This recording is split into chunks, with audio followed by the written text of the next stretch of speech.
Well, there's a bit happening in the political beat today, so joining us live now to discuss is our political editor, Andrew Clennell. So we've got a few announcements, starting off with migration today. What's that going to be all about? Well, it's this compliance stuff, isn't it, which is sex workers coming in under visas and trafficking, and frankly, I felt like I was writing about it 20 years ago. What I think is more interesting is that they have bigger migration reforms around skilled visas coming, but they're not going to do it until after the Voice, is the mail I've got this morning. Okay. I thought it might happen earlier. That's getting people here earning at least 120, getting them here within weeks instead of months, because we need skilled workers. But the other interesting aspect to that is that's going to be one of the conversation changes once they presumably once the Voice presumably goes down, right? So they're going to have a sitting week straight after that. They're going to need a few big policy items to divert the conversation. So that will be one. Migration.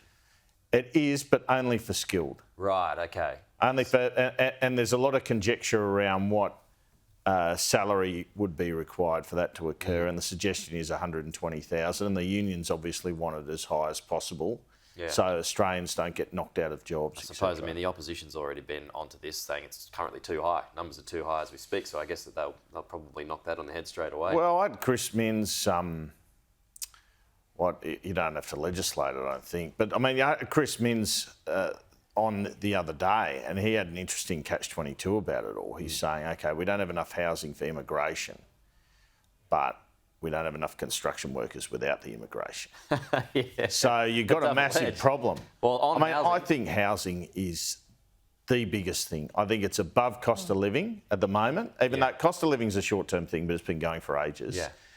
I think the cost of houses in Sydney at the moment, you've got to resign yourself if you've got kids. They're not going to be able to afford to live anywhere, to buy anywhere in Sydney. No, that's been the case for some time I think it's the worst in the last couple of years since COVID. And it's not like anything is really changing at the moment. It's going to take a long time for this to change. In terms of supply, unless we get a recession.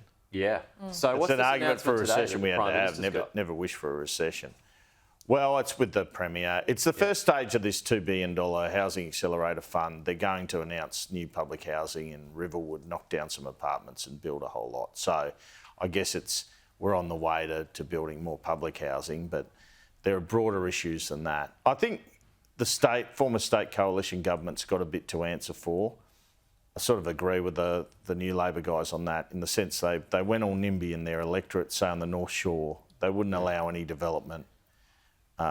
That started with O'Farrell and kept going. So they're building metro lines as well, but they're making sure it was not to their electorates like the southwest. So you develop there, but don't develop in this massive part of Sydney. You just have to get the people in. Well, I mean, we kind of laugh about it, I suppose, when we'll get older and our kids are just going to have to stay with us in our house, right? Because they're not going to be able to afford their own home. That's looming larger for me than for you at the moment. Yeah, well, I'm not that far behind you, but I mean, that's a sad state of affairs, isn't it? It's probably just going to have to be the case. I don't know. Maybe they wait for us to die. Maybe you want your kids around at that age. I don't know. Well, if they're good, I guess. I guess if the boyfriend or girlfriend's over all the time, it's a bit of a drag. Crowded. Yeah, I need to find someplace bigger, that's for sure. Andrew, thank you. Me as well. We'll talk to you again soon.